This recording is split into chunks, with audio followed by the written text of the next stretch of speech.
રાજકોટના એક સાદા શહેરમાં રહેતી આયશા એક પુસ્તકાલયમાં કામ કરતી હતી. શાંત સ્વભાવની આયશાની દુનિયા પુસ્તકોમાં સિમટાઈ ગઈ હતી. એક દિવસ પહેલી વરસાદની ઋતુએ શહેરમાં આંટો માર્યો ત્યારે પુસ્તકાલયમાં એક નવો યુવાન ભણવા આવ્યો. નામ હતું અરવિંદ. અરવિંદને ખાસ તો નવલકથાઓનો શોખ હતો અને એ દિવસે તેને સાંજના છાન્યા નામની રોમાન્ટિક નવલકથા માંગી. આયશાએ તેની આંખોમાં કંઈક અલગ તેજ જોયું. દિવસો પસાર થયા અને અરવિંદ રોજ એ પુસ્તક સાથે હાજર રહેતો. ધીરે તેઓ વચ્ચે વાતચીત શરૂ થઈ. પહેલીવાર જ્યારે બંનેને સાથે છાંટાવાળા વરસાદમાં બેઠા હોવાથી ગરમ ચા મળી, એક ક્ષણમાંથી તેમની વચ્ચેની દોરી ગાઢ બની. કદમો બોલ્યા વગર જ દિલે વાત કરી હતી. પરંતુ એક દિવસ અરવિંદ ન આવ્યો. એક અઠવાડિયું, પછી બીજું. આયશા ચિંતા કરવા લાગી. ત્રીજા અઠવાડિયે એ પાછો આવ્યો એમ કહીને કે તે સુરત ગયો હતો. એક મૌકા માટે કર્યું કે તે અહીં તેને યાદ કરતો રહ્યો. એ દિવસ પછી પુસ્તકાલય માત્ર વાંચવાની જગ્યા ન રહી. જેમ જેમ દિવસો પસાર થતા ગયા, આયશા અને અરવિંદનું જોડાણ મજબૂત બનતું ગયું. હવે તેઓ દર રવિવારે એક નવી જગ્યાએ મળતા, ક્યારેક લાલપરીઝ બગીચો તો ક્યારેક તળાવ પાસે બેઠેલા. બંનેને એકબીજાની સાથે મૌન પણ મીઠું લાગતું. એક દિવસ જ્યારે બેવે સાંજે છત પર ચા પી રહ્યા હતા, અરવિંદ થોડીવાર શાંત રહ્યો.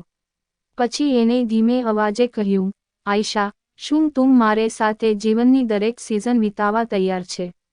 બસ પુસ્તક નહીં, જિંદગીના પાનું પણ સાથે લખીશું. આયશાનું હૃદય ધબકતું હતું. એ ઘડીક ચૂપ રહી, પણ આંખોમાંથી ઉતરેલા હળવા આંસુઓ એના જવાબ બની ગયા. પ્રેમ સાથે પરીક્ષાઓ આવવી સામાન્ય છે. એક દિવસ અરવિંદના પપ્પા અમદાવાદથી આવ્યો અને એ જાણીને કે તેમનો દીકરો રાજકોટમાં એક પુસ્તકાલયની છોકરી સાથે પ્રેમમાં છે, તેઓ નારાજ થયા. તેઓ ઈચ્છતા કે અરવિંદ પરિવારના વ્યવસાયમાં જોડાય અને કોઈ સમાન વર્ગની છોકરી સાથે લગ્ન કરે. આયશાએ તેને સમજાવવાનું પ્રયાસ કર્યું, પ્રેમ એકલા હૃદયથી થાય છે, વર્ગ કે નામથી નહીં. અરવિંદ બે તરફ વહેંચાઈ ગયો. એક તરફ પિતા અને બીજી તરફ પ્રેમ. એક અંધારેલી રાતે એ લોકોએ મળીને એક નિર્ણય લીધો.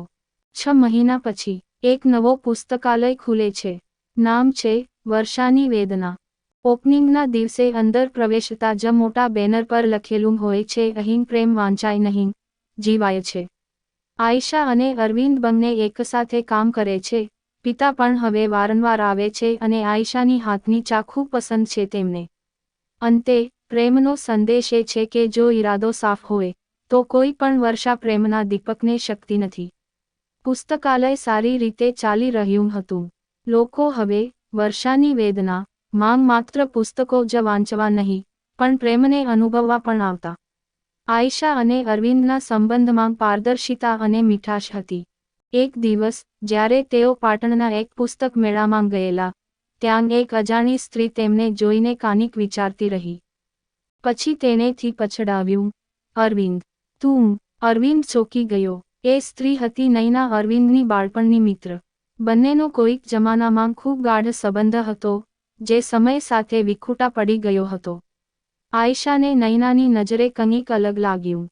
તેણે એ રાત્રે અરવિંદને પૂછ્યું, શું તમારા બંને વચ્ચે કંઈ હતું?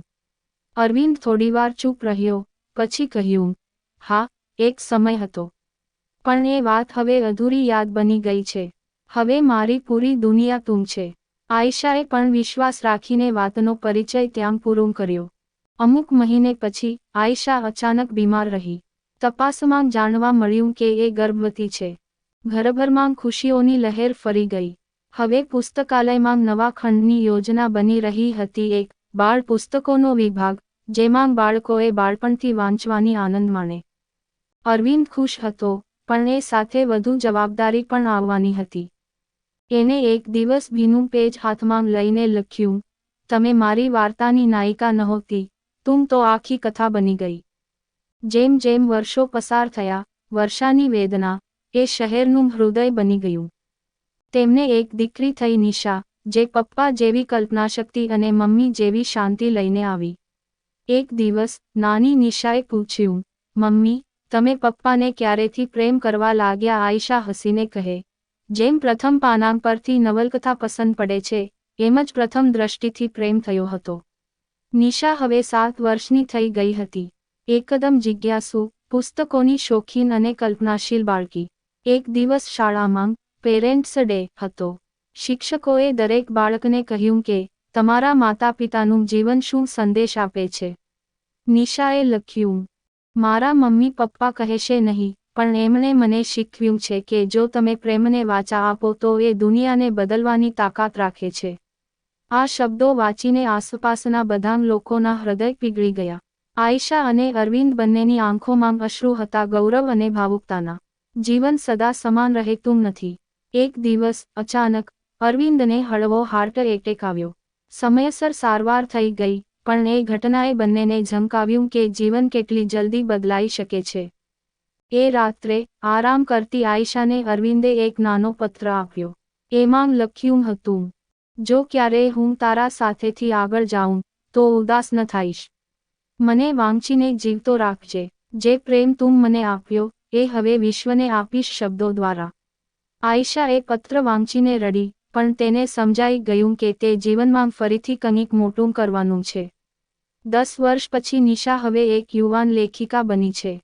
તેની પહેલી નવલકથા પહેલી વરસાદની યાદ બેસ્ટ સેલર બની છે અને પ્રથમ પૃષ્ઠ પર એક સમર્પણ લખેલું છે, મારા માતા-પિતાને જેમણે પ્રેમને જીવ્યો અને પ્રેમને શીખવ્યો.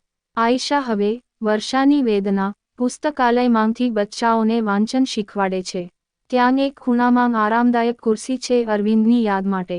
એની સાથે એક લાઇબ્રેરી કાર્ડ છે જેમાં છેલ્લો લખેલો પુસ્તક છે. આવી જ સ્ટોરી સાંભળવા માટે ચેનલને સબસ્ક્રાઇબ અને વિડીયોને લાઇક કરજો મિત્રો. ધન્યવાદ.